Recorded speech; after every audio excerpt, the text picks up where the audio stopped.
Jemi në hapësirën e intervistës, dua t'ju uroj mirëseardhjen zotit Fatos Tarifa, diplomat, ish ambasador i Shqipërisë në Shtetet e Bashkuara të Amerikës. Mirë se erdhët. Mirë se u gjetëm.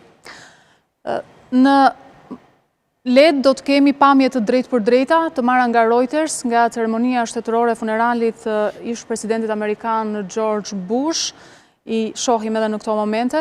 Zotit Tarifa, si vlerësohet shërbimi dhe kontributi ish presidentit Bush dhe cilat janë momentet vendimtare gjatë presidencës së drejtuar prej tij?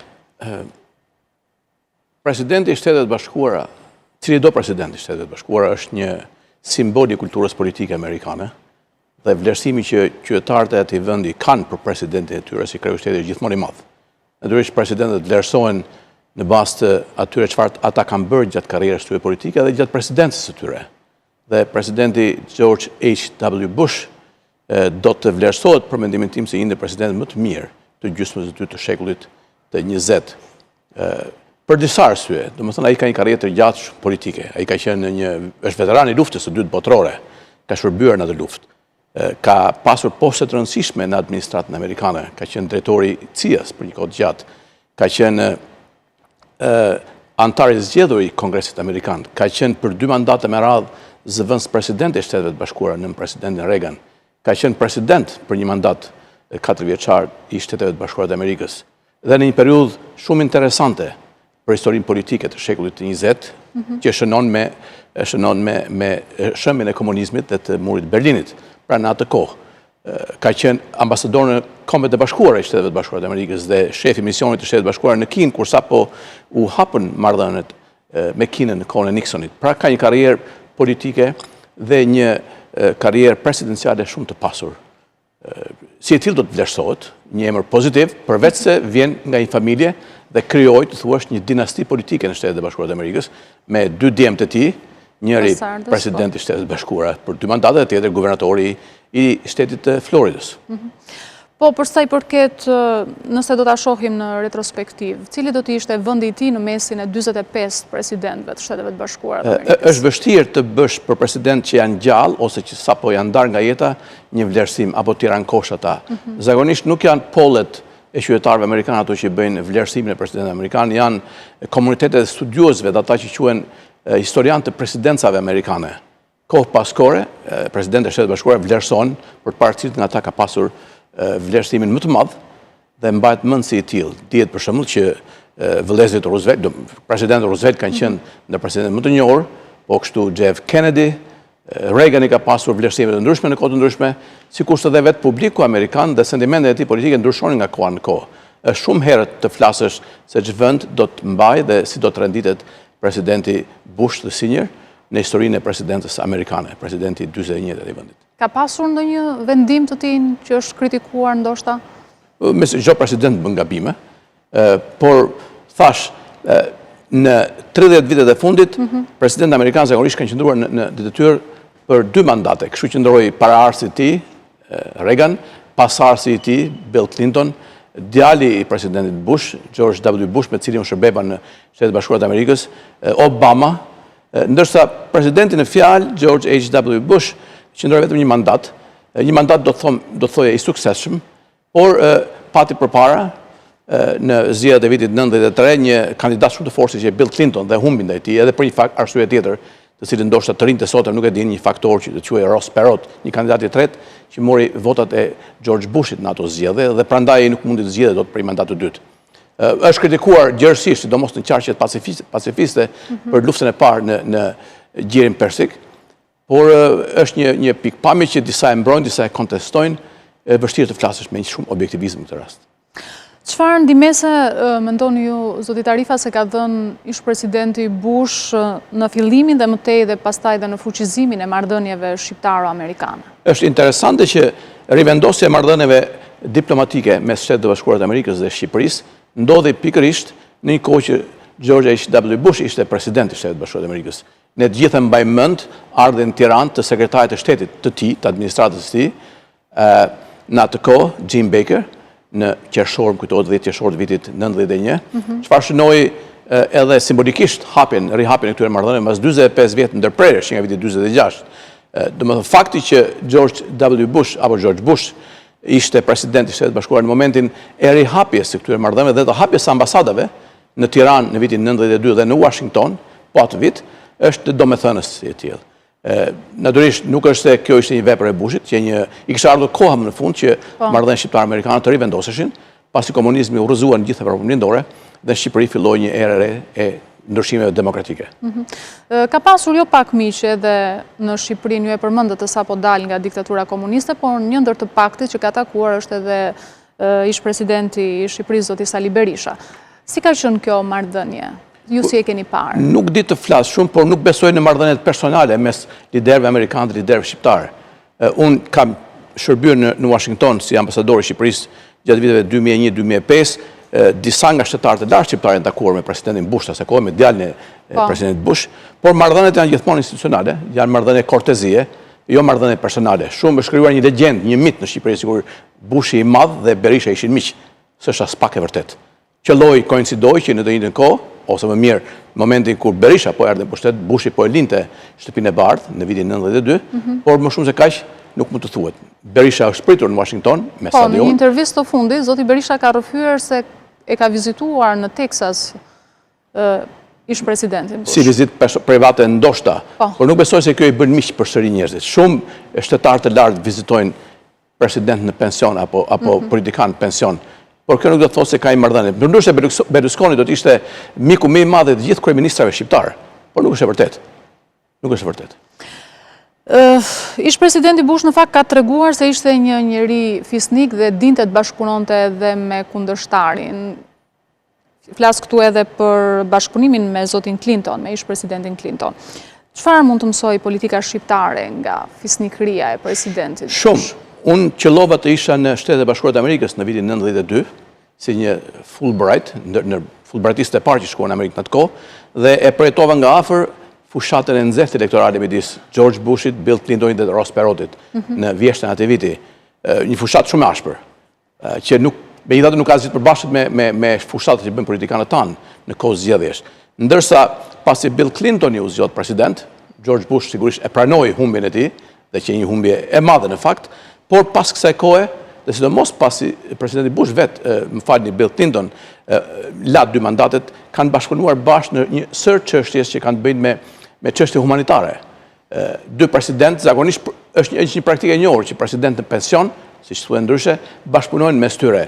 Bill Clinton dhe George Bush i riu dhe Bill Clinton më pas, Obama dhe Bushi, që ai zëvendësoi, janë të njohura. Edhe janë një shembull i mirë për politikanët shqiptarë, të cilët në fakt pas skenave nuk shkojnë aq keq sa që duket se shkojnë në parlamentin ton apo në konfrontimet politike mes tyre. Përse mendoni ju se ndodh kjo?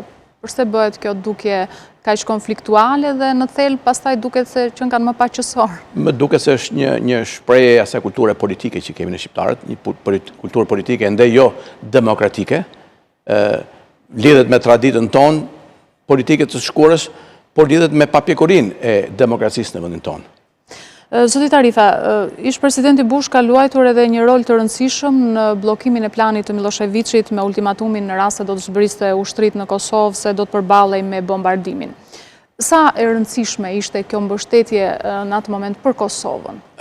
Shumë e rëndësishme, padyshim.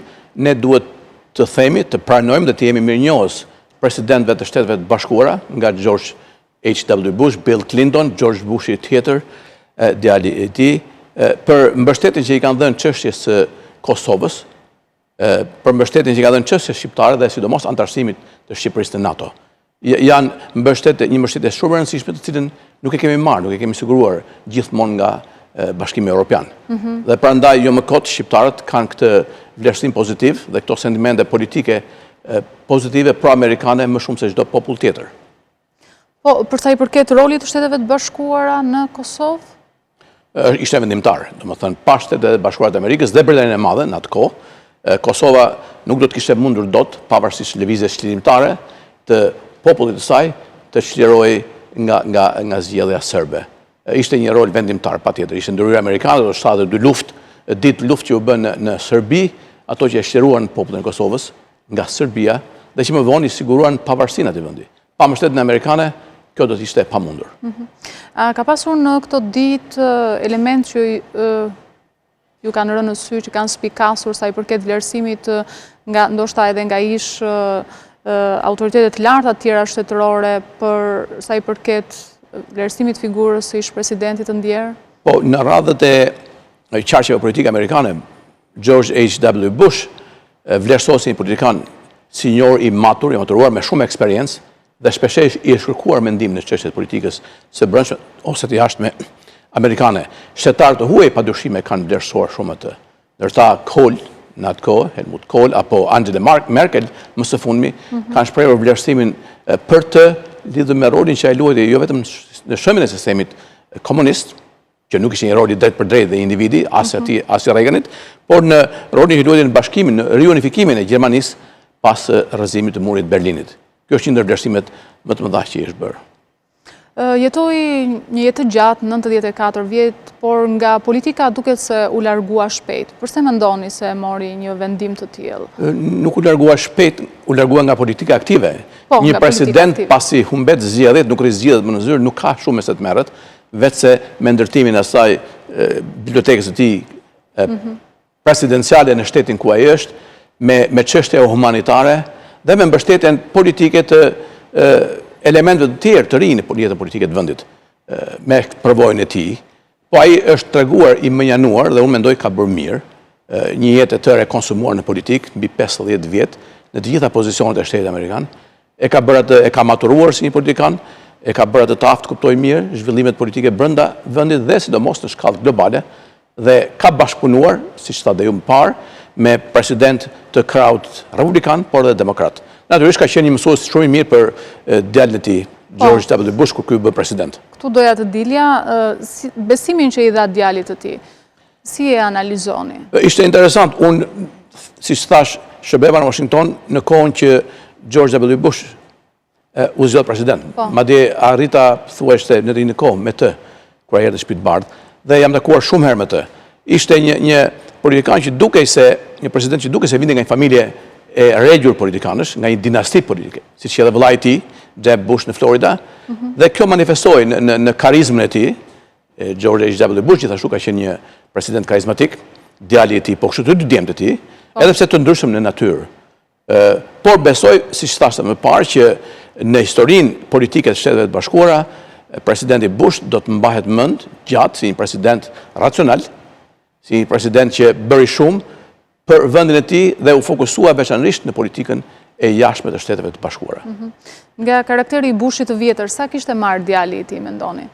Djali i tij, George W. Bush, ishte më maverik si natyrë, pak thuhet se ka marrë, por sidomos si të qoftë përsëri duke qenë biri i tij, duke qenë djali i asaj familje, dinastie të madhe politike nga Texasi, duhet mbajtur parasysh edhe ky fakt, ishte djali i babait. Mendoni se këshillonte në vendimet që ai merrte? Patjetër. Besoj që Bush Senior e ka këshilluar, edhe kjo nuk është një gjë e re, është bërë publike edhe në kohën e tyre, djalin e tij që kur ky u bë president i Shteteve të Bashkuara të Amerikës, sikurse edhe djalin tjetër më të ri në moshë, Jeb Bush, i cili gjithashtu më vonë do të kandidonte për president por pa sukses. Si është sot marrëdhënia e Shqipërisë me Shtetet e Bashkuara të Amerikës, duke qenë se janë partneri jonë strategjik? Unë gjithmonë kam besuar dhe besoj se marrëdhëniet e Shqipërisë me Shtetet e Bashkuara të Amerikës janë marrëdhëniet më të rëndësishme, strategjike që vendi ynë ka, dhe pavarësisht ndryshimeve që ndodhin në kupolën politike të njërit apo tjetrit vend, këto marrëdhënie në thelb do të mbeten të njëjta, sepse interesat kombëtare të secilës palë janë të njëjta, siç janë të njëjta edhe interesat që i bashkojnë vendin tonë me Shtetet e Bashkuara të Amerikës, interesit i përparimit, i progresit ekonomik të vendit tonë, progresit i zhvillimit edhe konsolidimit të demokracisë, i stabilitetit në rajon dhe integrimit të Shqipërisë në Bashkimin Evropian. Po ndihmesën, ndoshta vendimtare dhe shtysën që vazhdimisht Shtetet e Bashkuara i kanë dhënë reformës në drejtësi?